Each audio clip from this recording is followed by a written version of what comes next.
Welcome to the Jerry Bovino Show. And now, here's Jerry.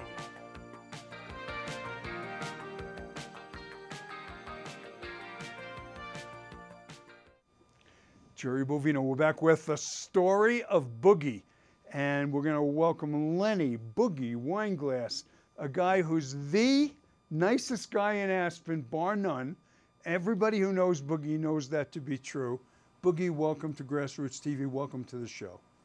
Well, pleasure to be here. There you go. And Boogie was very generous to share his time with us. But Boogie's generous about a lot of things in Aspen, especially his philanthropies and his support of so many wonderful Aspen causes. And the thing about Boogie that everybody likes you, Boog. And how come? How'd you even my ex-wives? Even you? Come on, you're still friends with Pepper. Yeah. Come on, right? Yeah, and Joni. The one And before Joni. Pepper. Yeah, I like that. You know, it's an interesting thing. I wasn't going to start the show with this, but one of the things I admire about you, which isn't easy to do, you don't really hold a grudge against people. You had a fight with Pepper, with Joni. You had a fight with Bernie. You had a little dispute with Shlomo. But ultimately, you're not that kind of person that holds a grudge. How do you do that? Well, I go to Al-Anon. You know, really, if you hold grudges against someone, you hold anger, and you're only hurting yourself. It really is like when you hold grudges against anyone, someone, it's like you're taking poison. So you're poisoning yourself. I know that, and so I get over it and move on. Yeah. It's not easy to do. Most people can't do it. So that's if you could teach that skill, we could make a course and have a book on the internet. Well, I am 75, so it's taken me quite a few years to get there. I used to hold grudges. Yeah, did you? Yeah, I used to fight a lot. You were a tough kid. I had to be a tough You kid. had to be tough. Let's start at the beginning, Boog. You grew up in inner city Baltimore. Tough place. Yeah. Jewish kid. Yeah. Right? What was it like? Do you remember? What do you remember from your childhood? Well, I remember I was fortunate to have a playground right next to my house, and what I remember, we were poor. My dad got ill early. He was a 3-pack of Lucky Strike cigarette smokers. My dad was a 3-pack-a-day Lucky's guy too. I hope he made it better. though. He stopped when he was young. Well, my dad wasn't so lucky. Got tuberculosis, so I was literally raised without a father. And you weren't, it's safe to say you weren't from the Silver Spoon trust funder.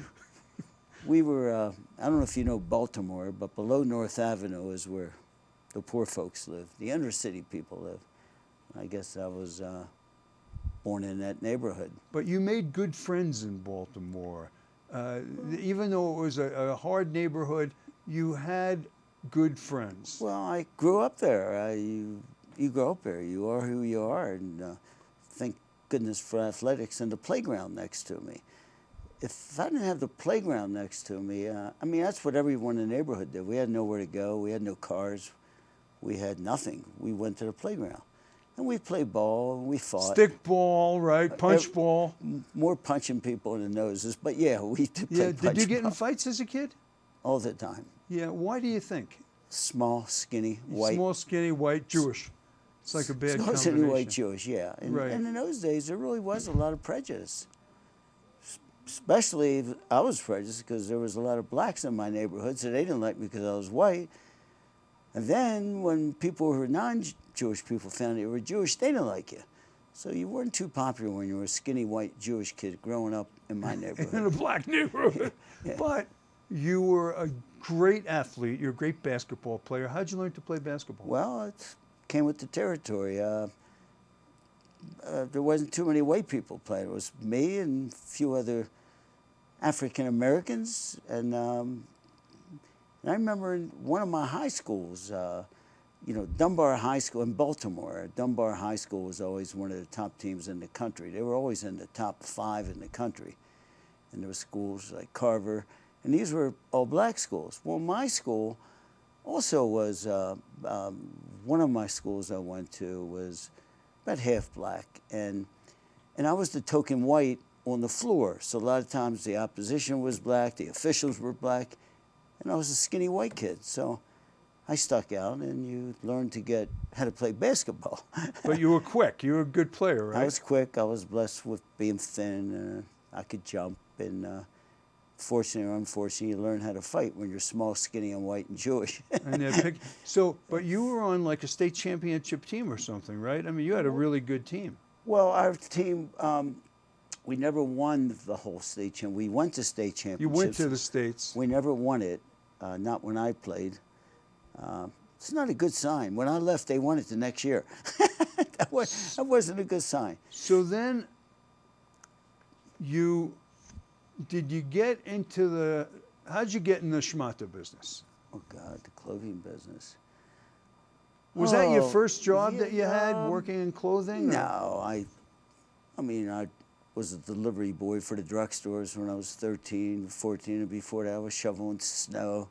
And I know it sounds corny, but I did all those jobs. By the way. Yeah, but I had to. My family, we had no money. I had no father, and my mother was from Poland, right off the boat, and she had 3 boys. She was born in Poland, your mother. Yes. Yeah, but she came over here. She spoke broken English. Spoke Yiddish. You speak Yiddish? She speaks Yiddish, yes. Yeah. Yeah. And, so I don't know what the question was, but... Well, how'd you get your first jobs, and then you wound up being extremely successful in the I did all business? the typical stuff you do when you're a poor kid. You know, you mow lawns, you shovel snow, you delivery boy for the drugstore, and then my first real job was probably working for my father-in-law. I married a That was Joni's father. Joni's father. Met a nice, beautiful gal, married her, and her dad put me to work. And he had the largest automatic auto parts place in Baltimore. So I went to work for him selling auto parts. Mufflers, tailpipes, points, condensers. We would even, in those days, you would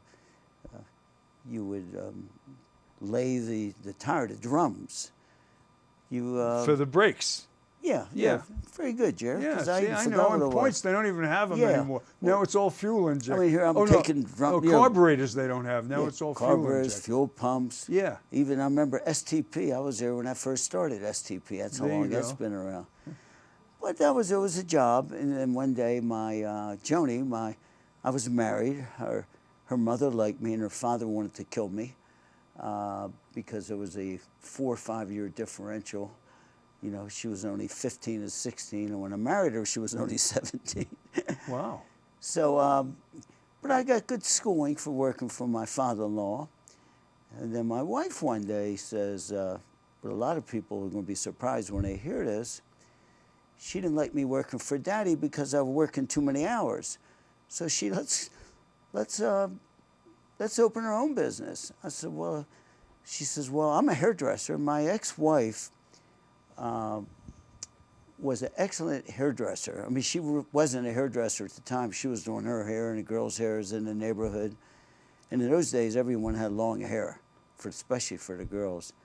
Make a long story short, she taught me into going to beauty school so we could... so you were the Tullio of your day, huh? There we go. And when I see Tullio, I like Tullio. I identify with him. Yeah. Yeah, and I got to like it. And, you know, I never thought I would be a hairdresser, but I didn't last long at that business because other opportunities came across, and I decided I needed to, it wasn't working out, especially when I got divorced from Joni, because Joni and we were going to open a beauty salon, and maybe, if I didn't have a chain of clothing stores, I probably would have had a chain of hairdressing shops. There you go. Like Hair Club or yeah, whatever you call those, hair cuttery. Supercuts. Supercuts. That's funny. And Dennis, what's Dennis's last name? He owns a chain of those things. I know. He bought out Michael Slomak's what's place, Dennis's too. last name? I know Ratner? who you mean. Ratner. Yeah. Yeah, he's got thousands. Yeah. I see him today walking around. He's a nice dude. Did very well for himself. Yeah. But I got out of the hair business. It didn't last long. But you were a creative guy even then. To be a hairdresser, you have to be a little creative. I guess so. I guess so. I'd have never And really then thought the about next it. thing you got in was the schmata business. Yeah, in the clothing business. Let me see how that happened. I needed a job. This is funny how this. I needed a job because I got divorced early, and I found myself. I didn't have any. I should have taken my basketball scholarships and gone on to college. But when I look back, I'm glad I didn't. I probably wouldn't have been successful. I'd have been sitting on someone's bench. That is like 100 times funnier than you know. Well, Because you didn't know, you weren't smart enough to know you couldn't be successful, right? So you just became successful. So I don't know. One thing led to the next, and I needed a job.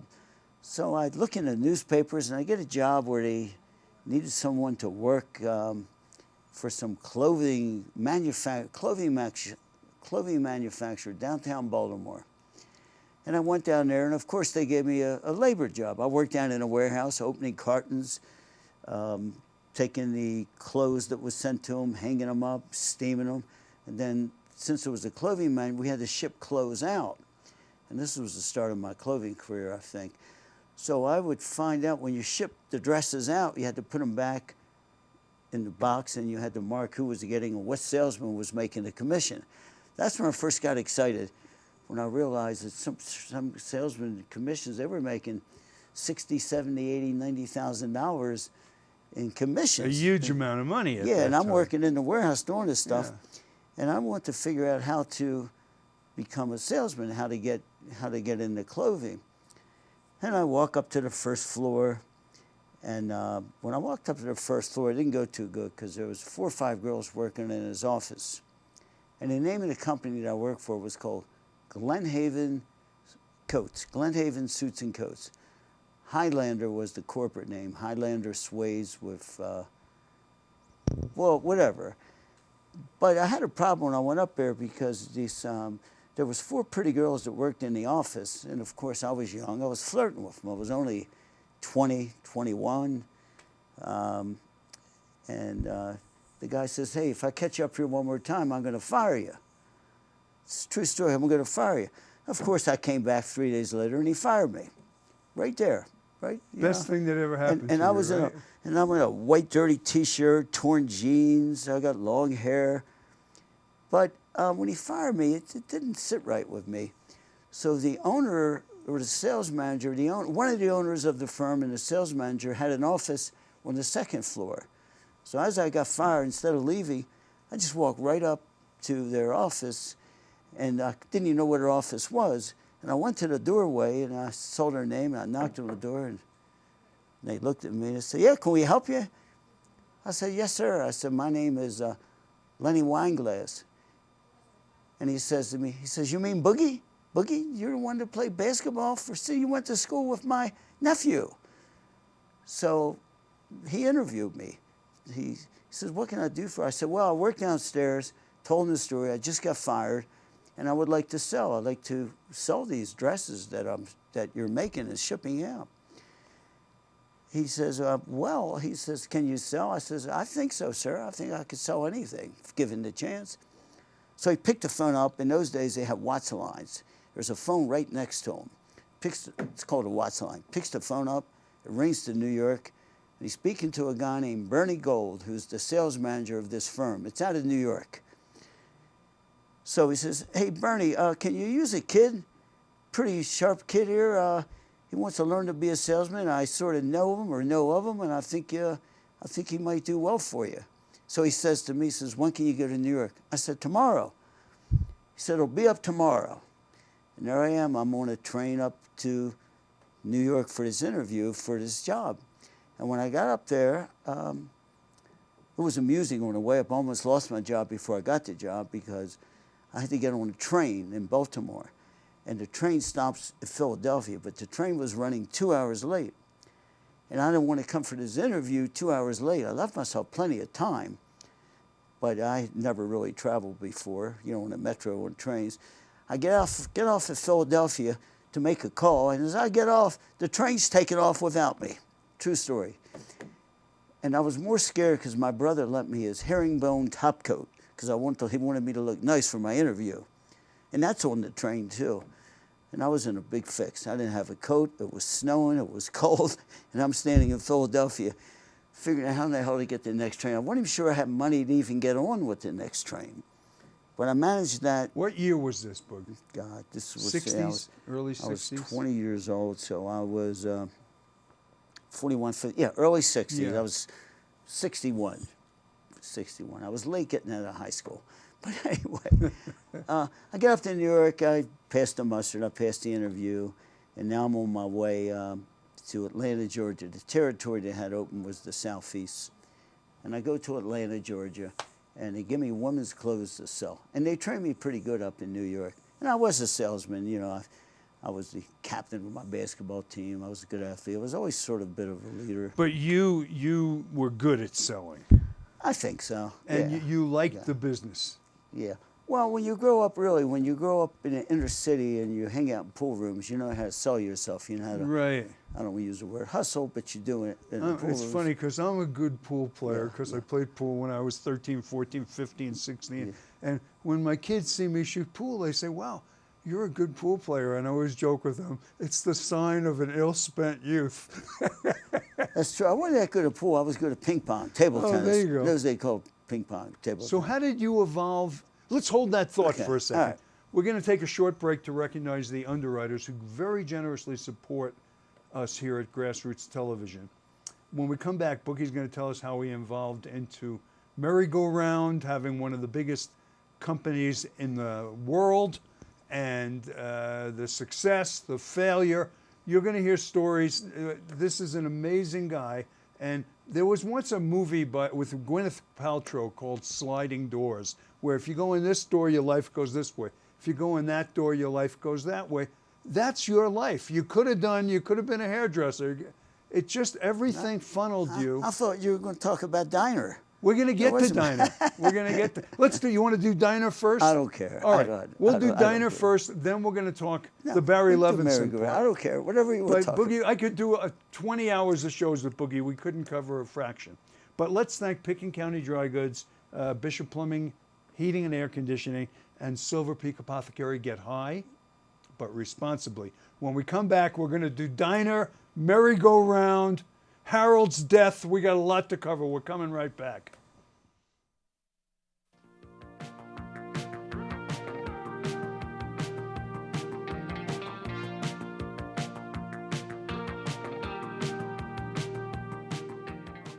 Bishop Plumbing and Air Conditioning, serving Aspen and Vale for over 40 years. Shoe covers, name tags, IDs. Let Bishop worry about your heating, plumbing, and air conditioning issues so that you don't have to. Bishop Plumbing and Air Conditioning, 925-8610. Silver Peak Apothecary is the first cannabis retail store in the city of Aspen, offering a fine selection of bud, flower, and infused cannabis products, as well as accoutrements from glassware, oils, soaps, along with books, t-shirts, and educational material. Silver Peak Apothecary is located at 520 East Cooper Avenue in downtown Aspen and is open daily from 1 p.m. to 7 p.m. For more information, visit us on the web at www.silverpeakapothecary.com or call 970-925-4372. Pitkin County Dry Goods opened its doors on July 4th, 1969 as Aspen's source for 60s mod fashion. Joining the sophisticated with the informal, Pitkin County Dry Goods offers an eclectic mix of creative boutique designers and wearable fashion basics. Aspen's oldest clothing retailer, Pitkin County Dry Goods, continues to deliver renowned customer service and innovative style to a loyal local and international clientele. Pitkin County Dry Goods. You can reach them at 520 East Cooper Ave or give them a call at 970-925-1681.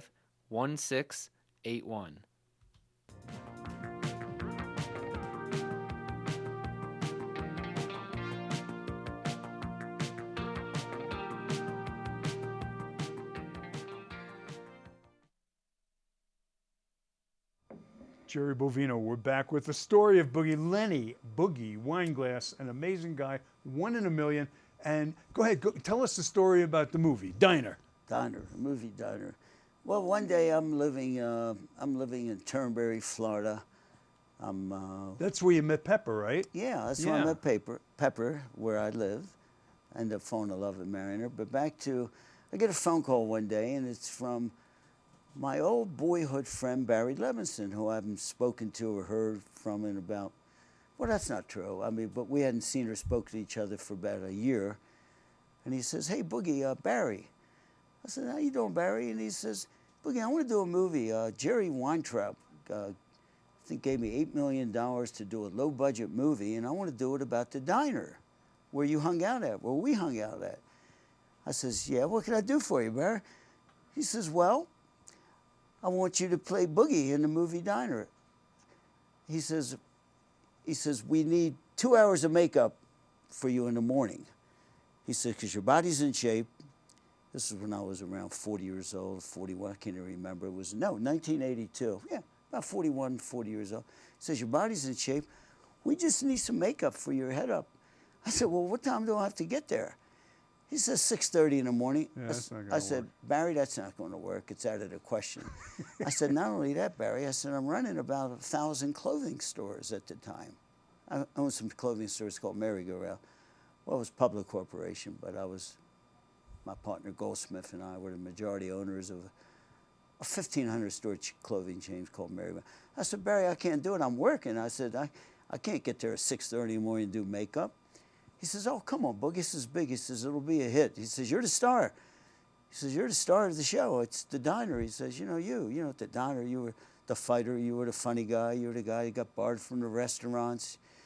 You're the guy who stole the police car, which I did. I know it's funny. I hope the police aren't listening here. I was young when I did that, officers.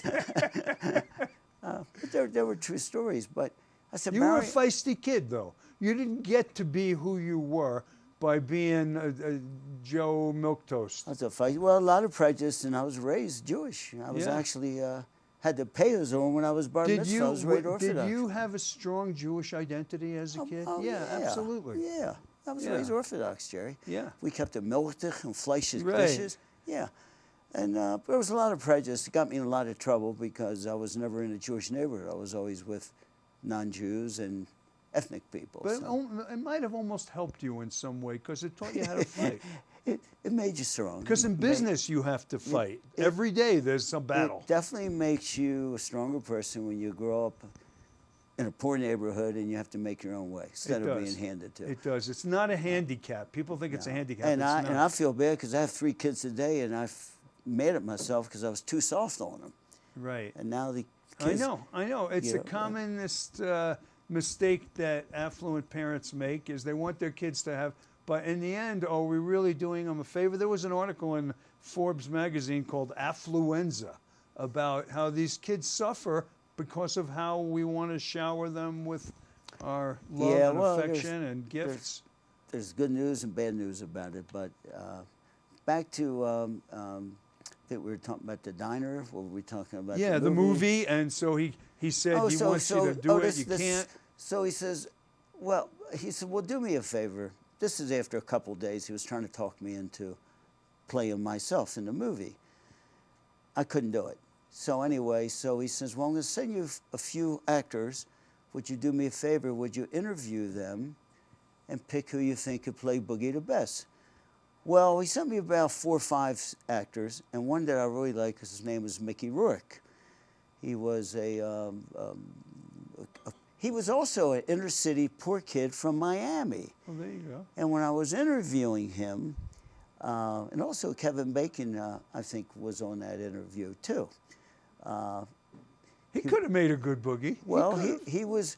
Well, Mickey Rourke was a better Boogie because he was a inner city street kid. Mickey Rourke, Kevin Bacon was a nice dude. Yeah.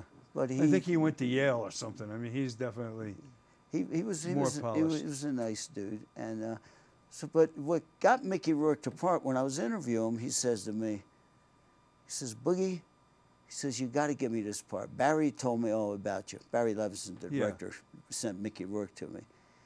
He says, I know all about you. Barry told me how you used to fight and you were always getting in trouble. He says, I'm the same except I'm an inner city man. He says, get me this part, please. He said, I'll make you so, use some profanity in there.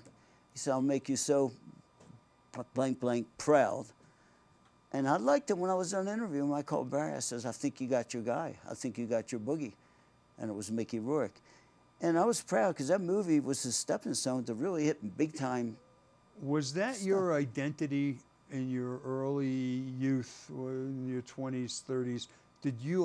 Did that create an aura around you that helped you keep moving up?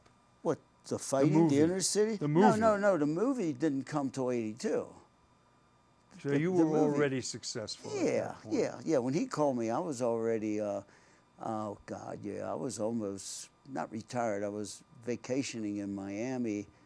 I was only, I don't know, 40 years old, 41, but I had a very smart partner. His name was Harold Goldsmith, and we opened a chain of stores. And I decided I didn't want to be like my fellow Jewish friends who were still working in their 50s, 60s, 70s, and I was 41. And you started playing. And I wanted to play. Yeah. But at the same time, I still kept my eye on the business. I hired a lot of people. I hired 16 buyers. Goldsmith handled the real estate. You were in every mall in America, Boog. We have 1,500 stores. We were just about every mall in America. And when you look back, you were a very, very wealthy guy at that point with your public stock. When you look back, you were the creative guy, right? And Harold was sort of the financial guy. He was my real estate financial guy. Sharp guy. Sharp guy. You're a sharp guy too, but you both had different skill sets. But you got along well as partners. Not all partners do. We did get along pretty good. And it's funny how life works. I met him going to the pool room. I went to a Jewish pool room and I went to a rough pool room. When I went to the Jewish pool room, I walk up the steps one day. I'm only 16 or 17 years old. Harold comes running up to me. When I get up to the top of the steps, the pool room's on the second floor. He says, Boogie, you got to help me. This guy won't pay me my $5. I said, well, what guy? And he shows me some guy. I remember the guy's name was Shane. He was a 6'1", skinny, sort of redneck type guy. So I walk up to the guy, because I'm doing my friend Harold, who was only 15 years old and very small and short. Not that I was big, but Harold was smaller and shorter than me. I walk up to the guy, and I said, hey, why don't you pay the guy his $5? He said, why don't you go F yourself? Of course, that didn't sit well with me, so I dropped him. I dropped him. Took me about 3 punches, dropped him, took his pants, ripped it open, gave Harold his $5. And that started a lifelong friendship and partnership. That's amazing. Harold was so blown away. He just got his driver's license. He had a brand new car. And he said, how'd you learn to fight that way? So I got thrown out of the pool room for fighting. It was my second time that month. So I got thrown out from the pool room. And Harold took me in his car, and we drove around. And he was a real estate guy, but it was really had houses in the slums.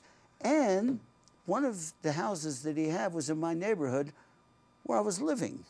Oh, so he wanted me to collect rent from some of his people, because in those days when you rented slum houses, they didn't send checks in. You had to go knock on the door and collect it in person. So he says, hey, Boogie, he says, why don't you collect rent from me, and I'll pay you something like $10 every time you collect a rent or something like that. I'm only 16, 17. I'm not working. I'm still just, still in high school, of course. And when he takes me to the neighborhood, it was my neighborhood. I knew all the players. I knew all the ethnic tenants and stuff like that. And that started a friendship and a partnership. When you became really Mr. Big with Merry-Go-Round, you were Mr. Big, let's be honest. Were you the same person inside? You became, I don't know if you were a billionaire, but if you were, you probably were. Were you the same guy inside? Were you the same kid from the inner city neighborhood? Yes, or did you let it get to your head, Boogie? No, be honest about I was always, no, I was always the same guy. I always wore torn jeans. No, I was always the same guy. You were never out to impress anybody. I was nice, and anybody. I never was a big shot. Even people thought, they called me legend, and because I was a genius and all this crap, You were, as far as styling and retailing. You had an eye. Well, I had an eye for buying clothes, but I had a sharp partner who got me to real estate to put the sharp clothes in. It was a hell of a partnership, but It just came natural to me because just buying clothes, I don't know. Like I said, I was even a hairdresser for a while. So you have a little flair somewhere along the line. You had something creative about you. Yeah. Harold couldn't have done your part of the job. No, and I couldn't have done his part of the job, not But at that stage. Then you met, okay, so now merry-go-round was like flying high. Harold was killed in a plane crash. You want to tell your memory of that in just a minute or two? Well, yeah, I get sad about it, so. Well, Harold got killed here in a plane crash in 1990. That was terrible. I was in Miami Beach with Pepper and my 3 kids who were babies at the time, and I got a phone call that a lot of people thought it was me, but I got a phone call from my accountant, and he said, "Did you hear that Harold got killed in a plane crash?" And but the ironic thing about the whole thing, his plane crashed on my property. I heard that I don't even know if you know that. I had heard that So story. people thought it was me because when they heard a plane crashed at the Boogie's Ranch, Boogie's yeah. Ranch, or they called it the Merry-Go Ranch. I call it Merry-Go Ranch. So it was it. It was over. It was traumatic. It was traumatic for me because he was young. He was only 48 years old. But it was also the start of the deterioration of the business. Oh, no doubt about it. Because You lost your partner. Yeah, You yeah. took your eye off the ball. You've told me that. took my we were already wealthy, and I also developed at that time a little bit of a gambling problem. After Harold got killed in a plane crash, I'd always gambled. It was unfortunate. It was in my family. My dad was a compulsive gambler. My brother was a compulsive gambler, and at that time, people didn't know that compulsive gambling is a disease, and I'm telling you, it's a disease. It's a disease. And you get that high from doing it, right? Especially when you win. Talk about it. Well, Especially when you when win. you But gamble, they when say you win, gamblers you like know. to lose. They say they really want to punish I themselves. I never went for that. No, you never bought it. I never but- bought into that bullcrap. But talk about that. You got, and you need bigger and bigger bets to get that same high. Well, that part's true. That part's I true. remember one time years ago, and this goes back years ago, you and I were at the Aspen Club. We're both on like treadmills or something, or one of these things, and we're watching the World Series. Okay, this was 20, 25 years ago. And watching the World Series, and it's the bottom of the ninth. The game's pretty much decided. Walk and this and that. And the guy hits a line drive over the left field wall. It probably cleared the wall by a foot. And your whole demeanor sank. And I said, "What's the matter, Boogie?" And you didn't say anything. And I said, "No, do you have a bet on the game?" And you said to me, "Are you a Boy Scout?" No, it's part of. I had a gambling problem, major gambling problem. When did you realize that it was a problem? I always knew it was a problem, but You knew it. But I used to control it in my 20s and my 30s and my 40s. I used to control it. Now I got out of control because I made a few bucks in my life, didn't have to get up and be at the office at 9 or 10 o'clock. So I started gambling and got addicted to it. Was it sports gambling, casino gambling? You name it. Everything. Sports, It didn't matter. Sports betting, casino gambling, and I was in and out of quick marriage, and I like going to Las Vegas. It was fun. Yeah. You gambled. They had the ladies there, and but it was all about gambling. But That's after you divorced Pepper, uh, or contemporaneous with that. oh God, I can't More or remember. Let me less. see. No, Pepper and I got divorced in somewhere around 2000, I Okay. think. But I always had a problem with gambling all through my years. But I always controlled it. But my habit's pretty big.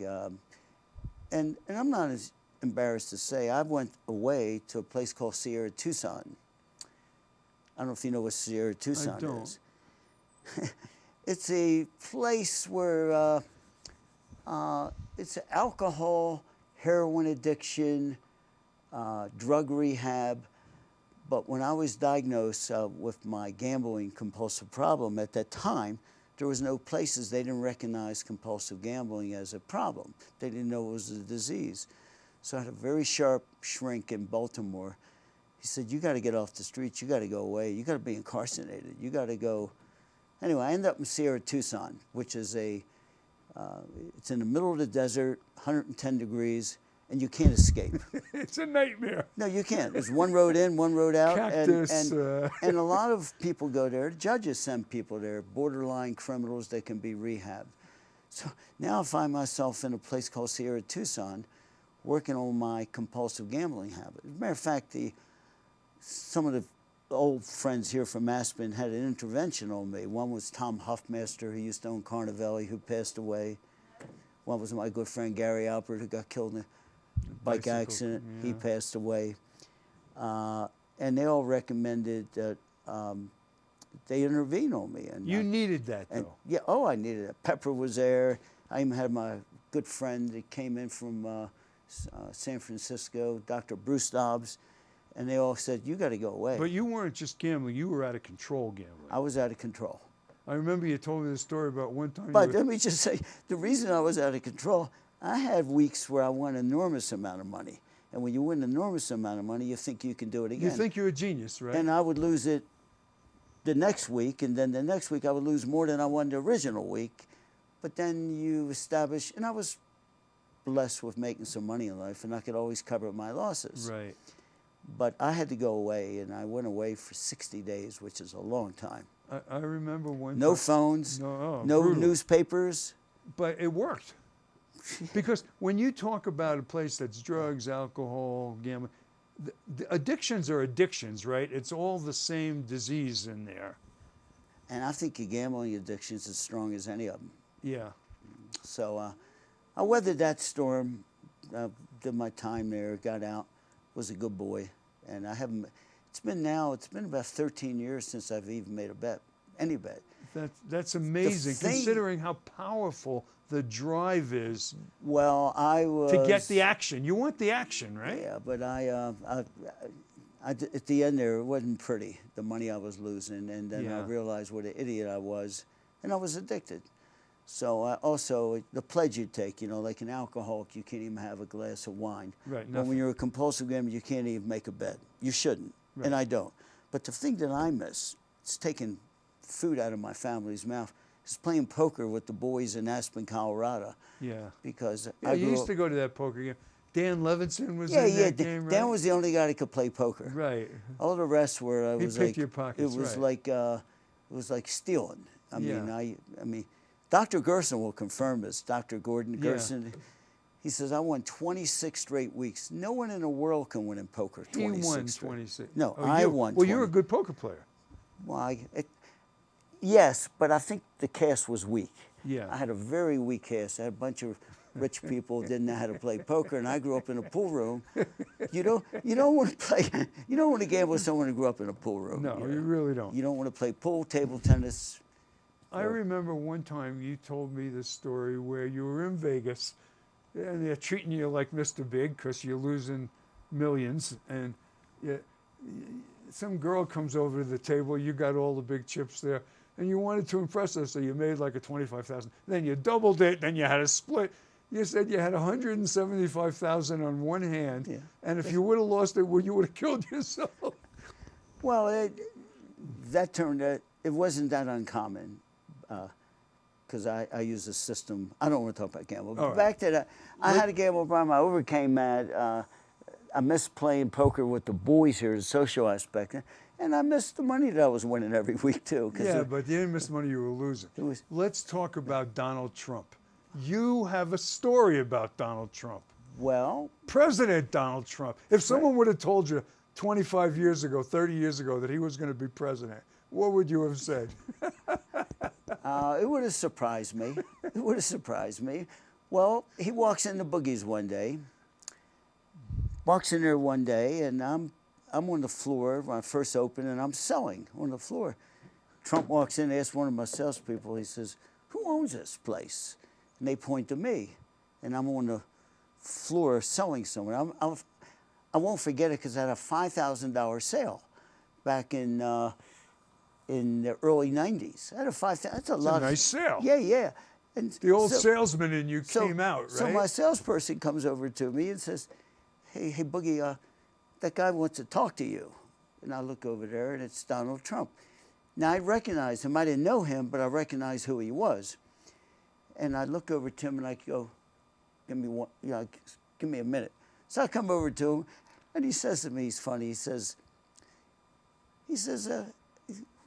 what this business right here, and I'm busy. It's either a Christmas week or a March week. I'm very busy. Yeah, he came at Christmas a lot. Yeah. He's impressed because I had a line of 25 people waiting to get up into the diner. You know, my lobby would be crowded. And my store's busy. Yeah. And I come up to the counter. When he saw me come to the counter, I have 4 or 5 leather jackets. That's why the sale was $5,000. And he says to me, he says, he didn't know where to start. He says, first of all, can you get me a goddamn seat up in the restaurant? He wanted to find out who the owner was, or the manager, so he can get a seat in the restaurant. So he didn't have to wait in line, right? So he introduced himself to me, and And I said, yeah, sure. So I walk upstairs, and I say, hey, the next table, hold it, for his name is Mr. Trump, yeah. So anyway, I lead him up there. He goes up there and he eats. Now he comes back down, and he's blown away with the business because the restaurant's crowded. He saw the clothing store was crowded, and he owned Trump Towers, which was a white elephant, and he had some stores, Trump Plaza in Atlantic City, and so his wheels were clicking. So he says, is this your father's business? Because I was young looking. I had a ponytail. Yeah. I had a T-shirt. I had bell-bottom jeans. I remember the old ponytail. Yeah, and I was skinny. Anyway, I didn't look as old as I was, even though I was still in my, I don't know how old I was. How old was I in '87? I can't even figure it. You're in your 40s, 41. whatever. Yeah, I was in my 40s. Yeah. Anyway, so he says, hey, would you, I said, no, it's not my father's business. My father's been dead for quite a while, Donald. It's my business. He said, well, I never seen anything like, and he was blown away with the restaurant being busy and the clothing store, and he said, would you come see me in New York? I said, well, yeah, what about? He said, well, I'd like to be involved. I'd like to buy your business, maybe. I said, Donald, it's, and I said this on purpose. I said, Donald, it's really a hobby of mine, which it was. I opened Boogies Diner. He didn't know about merry-go-round No, he at didn't that have a time. clue. Well, Yeah. I got the T-shirt on, I got the jeans, I got a ponytail. I Yeah. look like a second typical class. Aspen looked guy like a is sec- like a no, I hedge looked fund guy, right? I think I looked like a second-class drug dealer, to tell you the truth, at that time.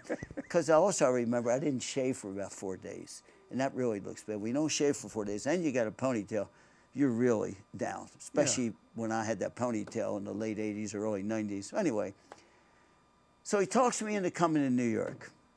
He doesn't talk me. No, it's not true. I had to go to New York because I was buying for merry-go-round. I was still doing the big buys for merry-go-round, and I would go up there quarterly, you know, to buy. And this now I have to go up there in January. So he says, will you see me if you come up there? And he gives me his card, and da-da-da. Well, I don't think I was going to see him anyway because I really didn't want to sell my business, and I really didn't want to go in business with him. But what I didn't know, and I had 4 apartments up there. I had 4 of my own condos that Harold Goldsmith and I kept for merry-go-round for my buyers and myself when I went to New York.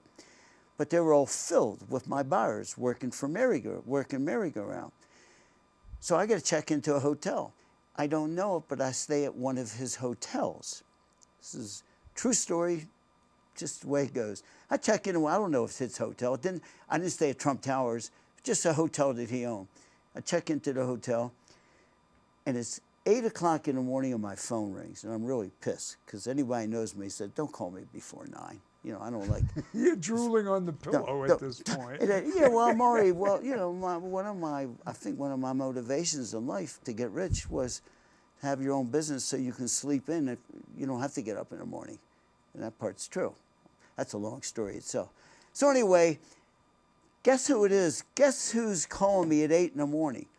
Trump. Himself And or Trump, secretary? no, Trump himself. On the phone. And here's how that happened.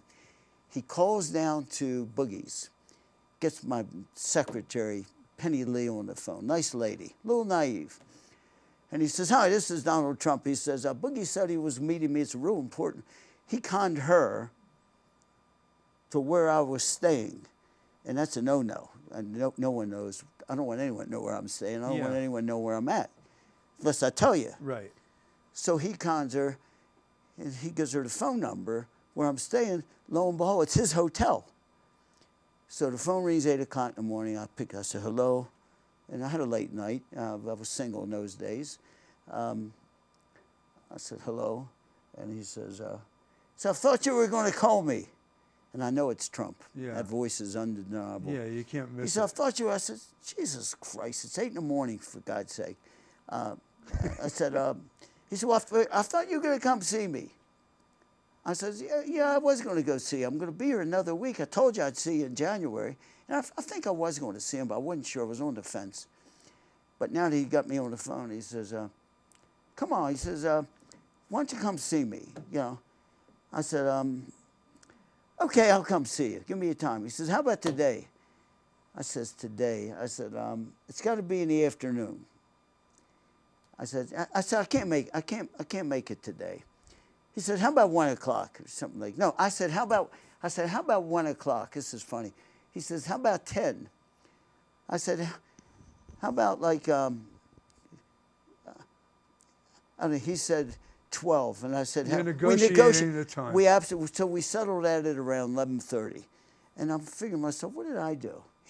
I didn't want to come 11:30. He conned you, right? Because no, I had a late night, and it was one of my nights off in New York, and I went to shave and shower and stuff and that. But he cons me at 11:30, and anyway, I make it to his place, and that's a whole nother story. I don't know if you want to hear that. Yeah, I had the ponytail. When I get to the Trump Tower. So I get to the Trump Towers. We have an appointment at 11:30. I go up to his elevator, but he's on a private floor. You can only get to his office, I think he's on the 2nd floor. So it won't work. Because it won't work You is gotta be keyed in, you got to be keyed in, and there's a big guy there, big guy, ex-football player, not exactly, 6'6", weight out of shape, about 320 pounds. And he says, "Can I help you?" I says, "Yes, sir." I said, "I'm here to see Mr. Trump." He looks at me. Now I got black jeans on, got the ponytail, I got a leather jacket on. You know, I did not look good, you know, but I didn't give a crap. Anyway, and I got torn boots. And he says, "What'd you say?" I said, "I'm here to see Mr. Trump." He says, "Boy," and he points at me, he says, "Boy, you better get out of here before I put my foot up your butt." And he scared me. I mean, this guy's big. Huge. And I back up, and I'm ready to run. I said, "Well, listen, before you put that foot up my butt, I think you ought to call Mr. Trump and tell him that Boogie's here." I agitated the guy. He says, "What did you say?" I said, "My name's Boogie." I said, "Before you put that foot up my ass." So he reluctantly goes to the watch line they have again, right out, picks it up, and his secretary answers the phone. He says, "There's a bogey." I said, "Boogie." I said, "Boogie, not bogey." And he goes, "You better not be jiving me." He's threatening me the whole time. And when the girl hears my name, I could hear her voice. She said, "Yeah, that's Boogie. Yeah, Mr. Trump's expense. Send him up. Bring him up." Hangs the phone up and he goes, "Boss, I'm sorry." He says, I'm really sorry." I said, "That's cool. That's cool." I knew the whole Yeah, he judged a book by its cover. He sure did. Now we're in the elevator, and this is really, now we're riding up in the elevator, and the guy's really embarrassed.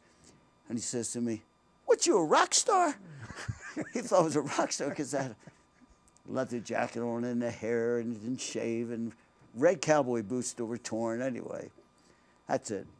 It's a great story. That's a fascinating story. That's a show in itself because I was with Trump for about 2.5 hours. But Boogie, you got sick recently. You had terrible throat cancer, which you've gotten wonderful treatment for from doctors who really, in a hospital, and nurses that saved your life. Thanks to you. Well, I don't know. I'm just a cog in the wheel. But the interesting thing to me is you've had such an amazing life.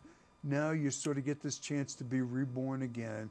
You've got 3 great kids, grandkids, which are much better than kids, as every grandparent knows. Have you noticed that? I've noticed it.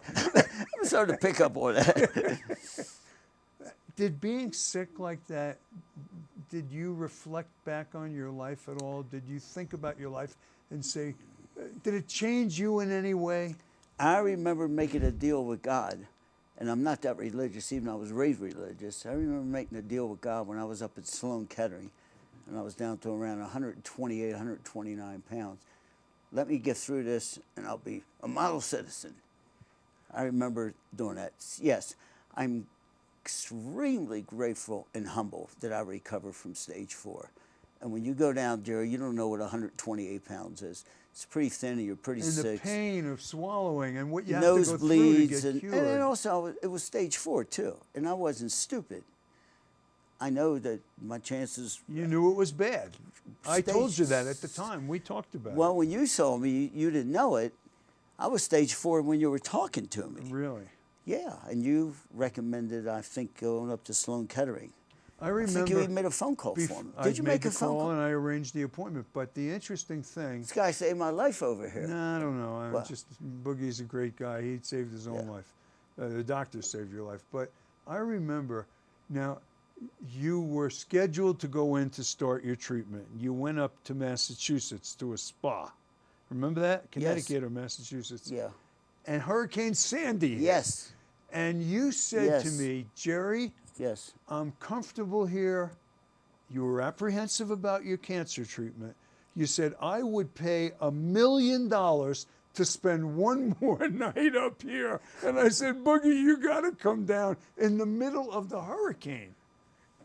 Am I making this up? No, it's true. I remember I was in, that spa was Canyon Ranch, north of, it was Canyon Ranch has one in Tucson, Arizona, they have one in the Berkshires.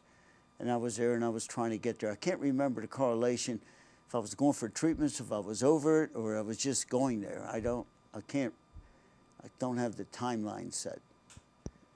But you remember that point in your life. It was a low point. You were facing this horrible treatment, and you got through it. And I know from other friends who have had the same thing, you have to be tough to get through that treatment. Well, you know, you have to do what you have to do. You have no choice. Well, you have no choice, but a lot of people want to throw in the towel. One of my friends who had the same exact thing as you, he said, if I know what it was after I went through it, he said, if I would have known before, I would have told the doctors just put me to sleep. And I agree with your friend. Yeah, probably it's that horrible.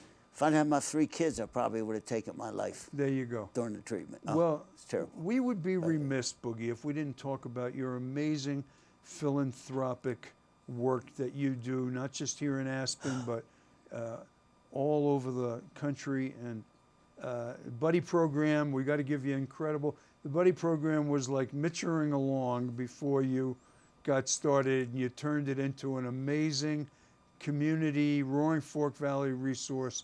And the people of Aspen are grateful for all of the charitable work that you do.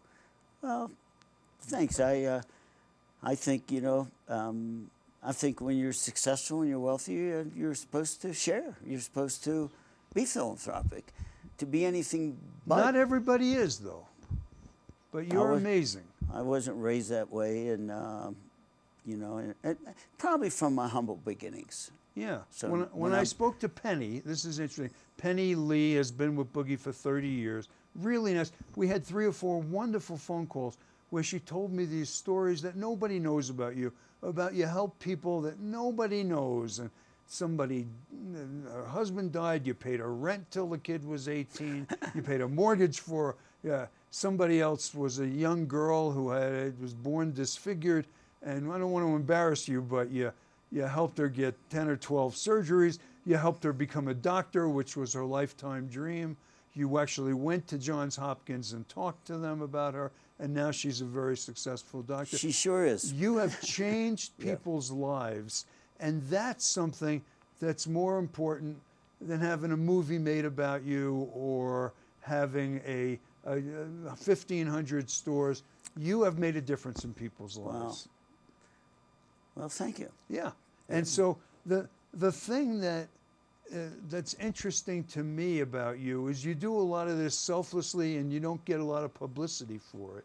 And Penny told me that you have a saying, and I'm going to let you say it, because she quoted you on it, that it's good to be, you say the same. It's nice to be important, but it's more important to be nice. There you go. and that's true in life. Yeah, it's an amazing thing. So, what do you want to accomplish now, Boog? You've had this amazing life, but now you're ready to get going again. Well, you know, I look back on everything now. I'm dating a wonderful gal. Her name is Gail. We met Gail. She's a Baltimore She is girl. I very met her up nice. in Baltimore. It's no coincidence because Baltimore, when I get at her, I still go back there. I've had been blessed with with 3 kids. Pepper was a wonderful wife. Jody was a wonderful wife. But Pepper's a good friend again, Yeah, which is terrific. I had dinner at her house last night. Yeah, her that's and great. Sophia, and they could cook too. Yeah. It was very pleasant. And now, you And know, you're happy for Pepper. very You're happy happy for because she's Pepper. happy. I love Pepper. I love Well, her everybody kids. likes Pepper. Yeah. Yeah. Pepper, we go back since Pepper was 21 years old. I met her at Turnberry. That's another story. I can do another chapter. We'll have to do a whole nother show on that one. That's a whole thing. That's a whole show with Donnie Sofer. Do you know Donnie Sofer? Yeah. Oh, he's another wonderful elderly gentleman that knows how to have fun in life. As a matter of fact, he taught me how to have fun in life. I'd already made a few bucks, but He when I taught got you there, how? Yeah. well, he confirmed what I was thinking of doing, but I was only 38 or 39 when I met him. But as time goes on, when I saw what he was doing, I wanted to be like Donnie, you know. Well, matter of you fact- exceeded the master, Boogie. Come on. I'll tell you what probably happened. He probably took down a 1,500 store chain, because sometimes you take your eye off the ball when you start. That's what happens. You And started wait, I don't playing. want this to be all good. I went into bankruptcy in 1995, by the way. Okay, but you're still above. Yeah. You know, you're still having a good time. Yeah. You still have a great family. I want you to. We're gonna have to do a wrap here, but Yeah. if you see Boogie in town, please go over to him. Thank him for the philanthropic work that he does for our community, and thank him for being a great guy, because I always enjoy spending time with Boogie. Before we close, I want to say one more thing, though. I regret selling Boogies and getting rid of it. Because I that was regret- part it of was your a- identity. Well, it was a community. No, not. There's nowhere to hang Right, out at everybody down there. misses Boogies. You can't hang out. They even closed Little Annie's. Where do you go hang out at? You can't hang out at know. Starbucks. They close that. So I do miss that, and I made a mistake. And I sort of apologized to the community, because so many people have come there all those years, supported that. Kids that were working as busboys. Kids are bringing their They're kids coming now. back from college. And I regret I made a mistake. If I have enough strength, I may reopen. But I don't know. We'll see you next week. see you. Thanks for coming.